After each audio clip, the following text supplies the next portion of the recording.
Alright guys, this is going to be another review, and today I am reviewing the DC IDW crossover, X-Files 30 Days of Night.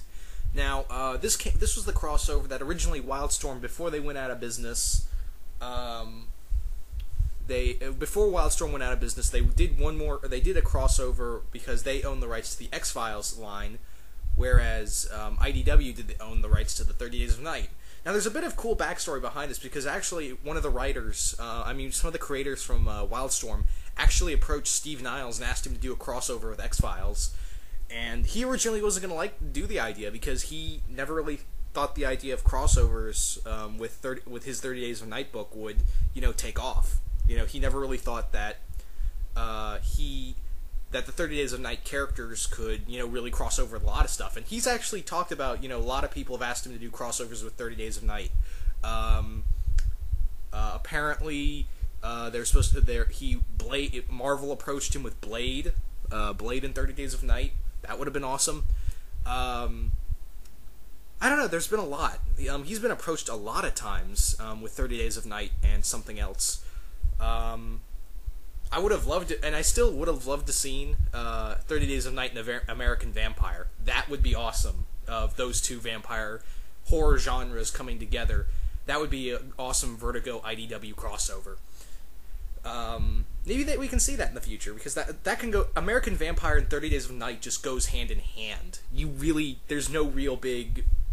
I really don't see the issue there, but the whole thing with when he was approached with the X-Files and 30 Days of Night crossover, like I said, with Steve Niles, he originally didn't want to do it, but then he thought it over again, and he was like, this could be interesting. So, here we are. He wrote it along with Adam Jones. Now, if you're wondering who Adam Jones is, he's not a writer per se. He hasn't written a lot of comic books.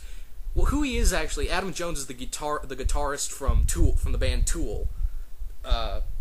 And he's a close friend of Steve Niles, and he's actually a big X-Files fan. So Steve Niles apparently wanted Jones to write this with him and get everything in continuity and everything down right.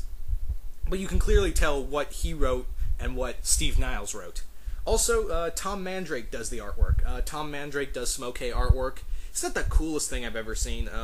Some of the anatomy can be off at sometimes, and sometimes the facial expressions just look like a mess. Some of the facial expressions just do not look anatomically correct. But there are some good times. I've seen him. He's done Batman and the Spectre on the DC side. But yeah. Now, like I said, it was supposed to be Wildstorm and IDW, but Wildstorm went out of business last year. It folded, and then DC took on the last 2 issues. But yeah. This is something I wanted to get because I'm a fan of both franchises, and I couldn't wait to see what would come up. But anyway, I think I've ranted enough for about 3 minutes. I'm so sorry, guys, but there was so much backstory to this, I thought I'd get that all out of the way. So I'm really sorry for just ranting and wasting everyone's time for 3 minutes. Anyway, let's get started with the review. Now, this basically takes place... Actually, I'm going to kick this off by saying... This is actually one big prologue to the 30 Days of Night franchise. The series. The comic book series. This is the big prelude. Because everything you see throughout the entire series of 30 Days of Night, this is where everything apparently starts off. We get to see some characters that are from... Yeah, you get to see some characters who are from the series. You get to see some other monsters that were in the series that are later shown. You also get to see why the vampires chose Burrow, their first place to hit in Alaska. But yeah, this also takes place 1 year before Mulder left the show of X-Files. So there's the continuity bridge right there. So yeah.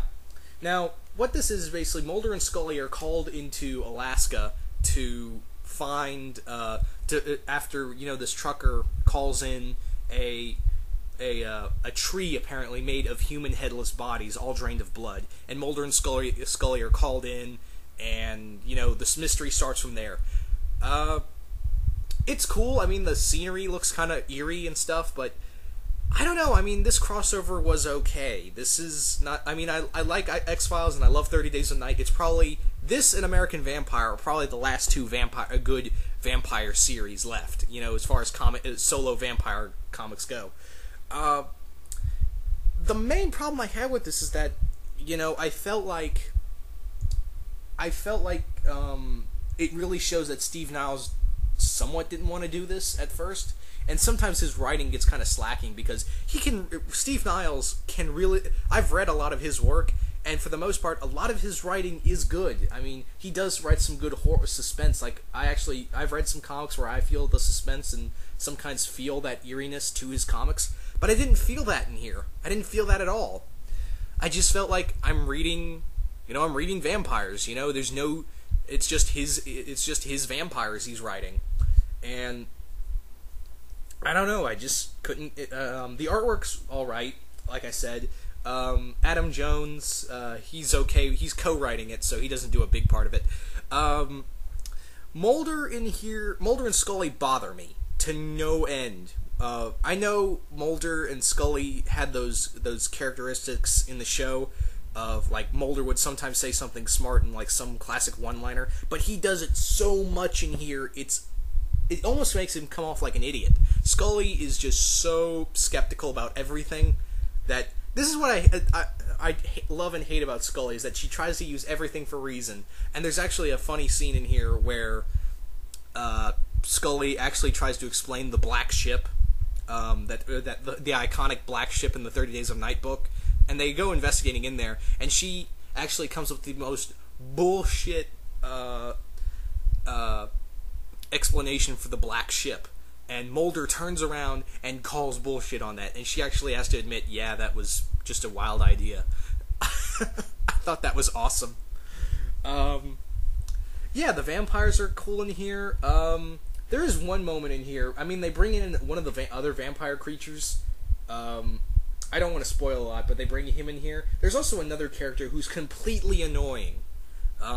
Apparently this character called David French, who Mulder calls Frenchie, apparently he's the character just for this book, and he hates Mulder. He hates Mulder because he thinks he's a con artist. He doesn't believe him. He thinks he's crazy, and of course, like always, it's a no-brainer that he gets turned into a vampire and Mulder kills him. Yeah, you kind of knew that was going to happen when they bring in a character like, a character just for these stories. They're either dead or done something else. Like, they're just used for that story, and that's what this French guy was. And he was just so one-dimensional, it was bothersome. But then again, they just wrote him off like an asshole, so.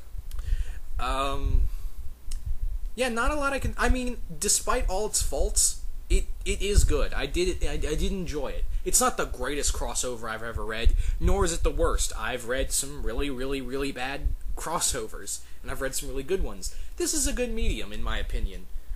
Steve Niles, always good to see him write his vampire book. It was cool to see how he handled Mulder and Scully, but then again, they came off kind of annoying at some points.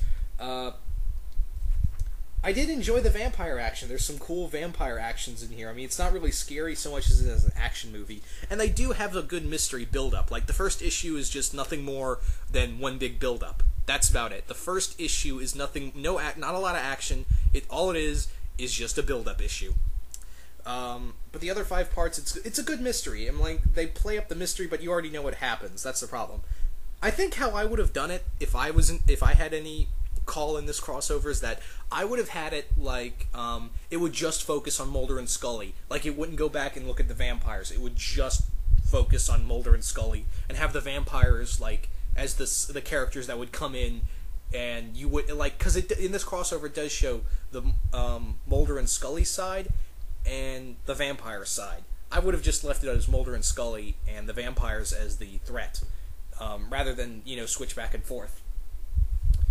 There's also a plot line in here that has to do with a vampire artifact that the vampires really want from this limbless man. I don't want to go more than that, but it is a cool idea, but they do nothing with it.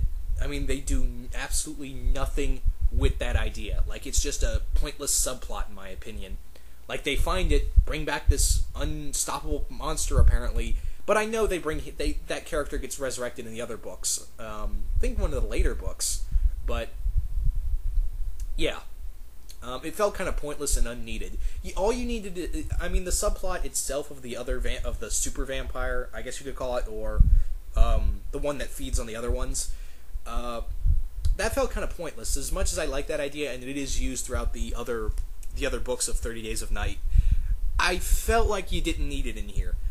All you needed was just Mulder and Scully looking for vampires. That's all you needed for this book. Maybe I just held it in too high because this is the first time 30 Days of Night has crossed over with anything, and X-Files just seemed like such a right choice for it. Maybe I set my goals a little too high, but it is a good medium. It's not bad. It's not good. It's fun. It's a fun action. If you're looking for a horror book, yeah, you're not gonna get it. But if you are a fan of X-Files and you are a fan of 30 Days of Night, you might like this. I wouldn't say buy it. The trade is $17.99 in America, and in Canada it's $19.99, and that's just for the paperback. But if you want to look for the separate issues, because you're probably gonna, there's a definite chance you can find the It was a 6-part miniseries, so there's a good chance you can find those cheaper. And read those. Like, there's a good chance you can look for the back issues of those, or, order them offline, because if you really want to read it that bad, I wouldn't say you can get the trade, or, buy it offline for even, actually, you could probably buy it off of Books A Million or something, or Amazon for even cheaper than $17.99 or $19.99 wherever you live. You can definitely, you could probably get it cheaper, but this is a read. It's not a buy for me, it's a read. And I'm going to give this a 3 out of 5. Not bad, not good. But anyway, hope you guys have enjoyed this review.